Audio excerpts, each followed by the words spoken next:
कल जिस तरीके से पीड़ित परिवार मिलने के लिए पहुंचता है मुख्यमंत्री के साथ, इसके बाद आज एक्शन देखने को मिलता है, क्या माना जाए अब मोहित खान का काउंटडाउन शुरू हो चुका है?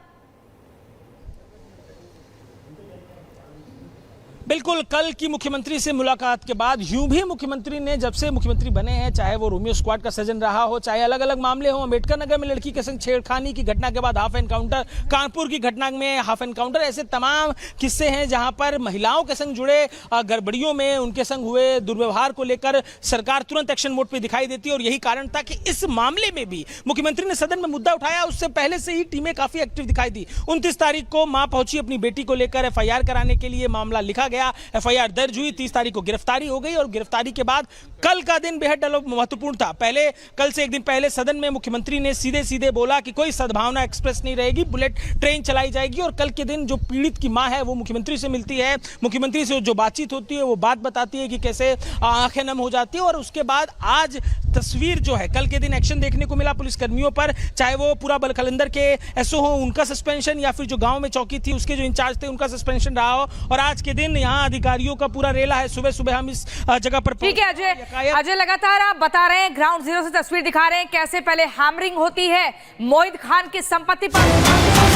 पीड़ित परिवार से मिलकर भावुक हुए संजय निषाद, बोले बच्चियों महिलाओं के साथ अपराध बंद हो, पीड़ित की बात करने वाले खुद अपराधी हैं। संजय निषाद पीड़ित परिवार से, पीड़ित बच्ची से मिलकर भावुक हुए और क्या कुछ कहा वो आपको सुनवाएंगे।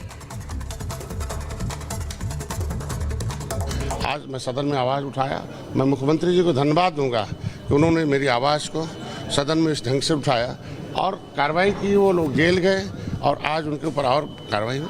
बस इतनी उम्मीद रखता हूं कि मैं अपने समुदाय का किस तरीके से उनका सुरक्षा दे सकता हूं। अपने समाज का इस तरीके का अत्याचार मैं नहीं होने देना चाहता हूं। मैं सभी पार्टी से अपील करूंगा, अत्याचारी का कोई जाति नहीं होता है, उसका साथ न दे। और ऐसे अत्याचारियों के खिलाफ मैं समाजवादी पार्टी में उसके कार्यालय में जाकर धरना दूंगा कि ऐसे समाजवादी पार्टी से नारा देने वाले सांसद को पार्टी से बाहर करें और उसे उनकी सदस्यता समाप्त हो जाए।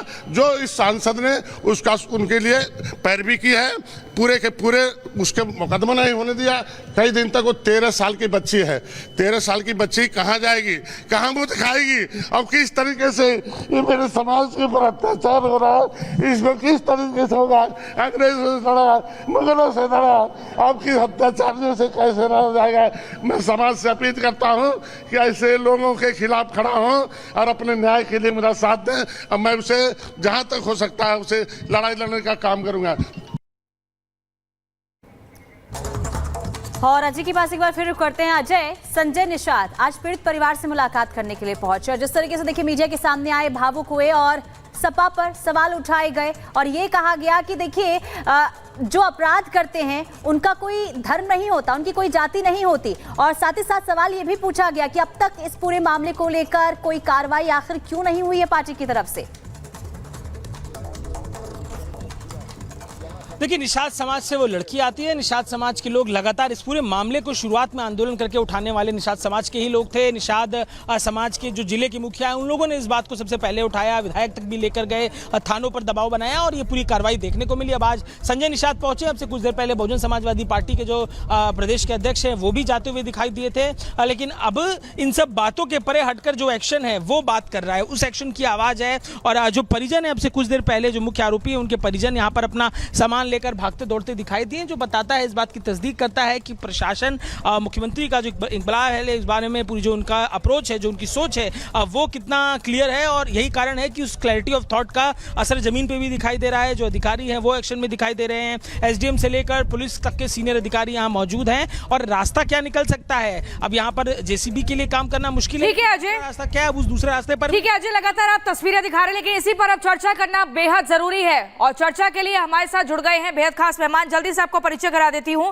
हमारे साथ है आचार्य शैलेश तिवारी जी, जो कि हिंदू धर्म गुरु हैं। हमारे साथ है आचार्य राज मिश्रा जी, हिंदू धर्म गुरु। और हमारे साथ है दीपक रंजन, जो कि समाजवादी पार्टी के प्रवक्ता हैं।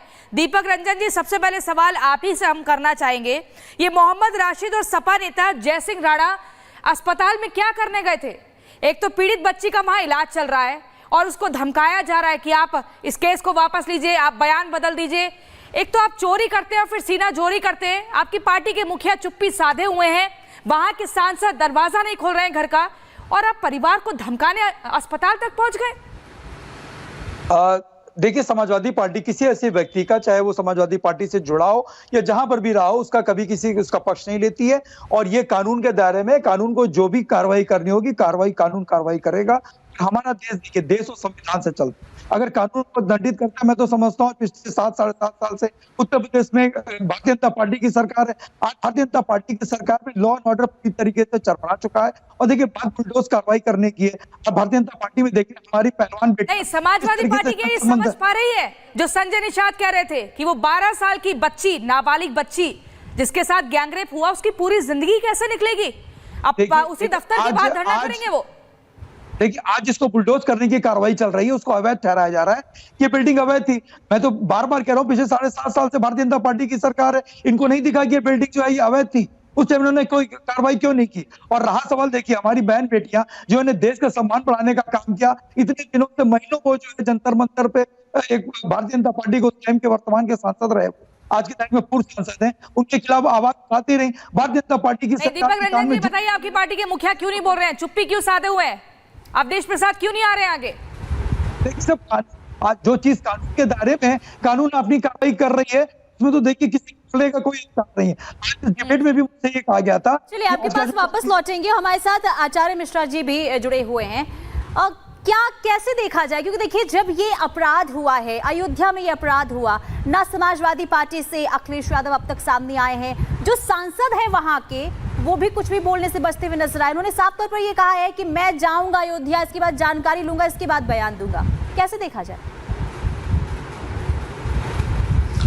देखिए, एक बात बड़ा समझने वाला है। एक तो भगवान राम की वो अयोध्या, जिन्होंने कहा श्री रामचरितमानस में कि जननी सम जानहि पर नारी और धन पराव निस्ते भारी, जिन्होंने कहा कि दूसरे की स्त्री को, जो आपसे बड़ी है, उसको माता के सदृश देखा जाए और छोटी है उसको बहन के सदृश, बेटी के सदृश देखा जाए। उस अयोध्या को इन लोगों ने कलंकित कर दिया। यह दुर्भाग्यपूर्ण रहा अयोध्या का कि इनके पार्टी का सांसद चुन करके आया और उस भगवान राम की अयोध्या को कलंकित करने का इन लोगों ने काम किया है। अब दूसरी बात मुझे समझ नहीं आती है, वही राहुल गांधी, वही अखिलेश यादव, वही उनके सांसद, जिनको अयोध्या में अगर छोटा सा रोड में गड्ढा हो जाए, हल्का सा कहीं गड्ढा हो जाए जिसमें साइकिल या गाड़ी चलने में दिक्कत हो, तो वो गड्ढा इनको बड़ा बड़ा दिखता है और उसको, चाहे वो संसद भवन की बात की जाए, चाहे मीडिया के सामने बात की जाए, और चाहे इनका जो सोशल मीडिया प्लेटफॉर्म पर खूब दबा करके फैलाया जाता है, दबा करके चिल्लाया जाता है।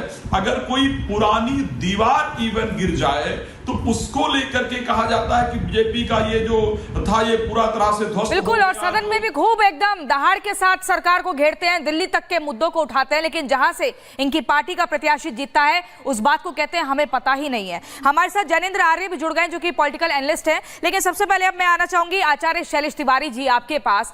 अब देखिए, प्रभु श्री राम की नगरी अयोध्या में मोहित खान के रूप में ये वो रावण था जिसने एक बच्ची की आबरू के साथ खिलवाड़ किया, लेकिन साथ ही साथ तालाब हो गई या कब्रिस्तान जैसी जमीनें हो गई, उन पर कब्जा करके अपनी इमारतें भी खड़ी कर दी हैं। ये शायद भूल जाते हैं ये लोग कि रावण का अंत कैसे हुआ था। अगर उसी के रास्ते पर चलेंगे तो इनका अंत कैसा होगा, ये अब सबके सामने है।